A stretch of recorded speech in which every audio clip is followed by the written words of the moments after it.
مرحباً بكم في القناة. لا تنسوا الاشتراك وتفعيل زر الجرس ليصلكم كل جديد.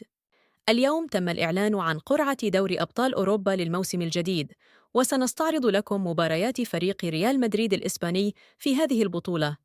سوف يخوض ريال مدريد 4 مباريات على ملعب سانتياغو برنابيو ضد فرق بوروسيا دورتموند الألماني، ميلان الإيطالي، سالزبورغ النمساوي، وشتوتغارت الألماني.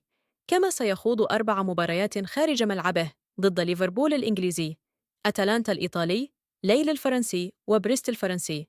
وسيتم الإعلان عن الجدول الكامل لمباريات دوري أبطال أوروبا للموسم الجديد يوم السبت المقبل، الموافق 31 من أغسطس 2024.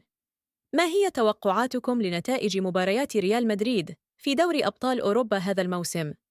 نرجو مشاركتنا آراءكم في التعليقات أسفل الفيديو. قبل أن نودعكم لا تنسوا وضع لايك للفيديو والاشتراك في القناة وتفعيل زر الجرس ليصلكم كل جديدنا. نراكم في الحلقة القادمة. دمتم بخير، والسلام عليكم ورحمة الله.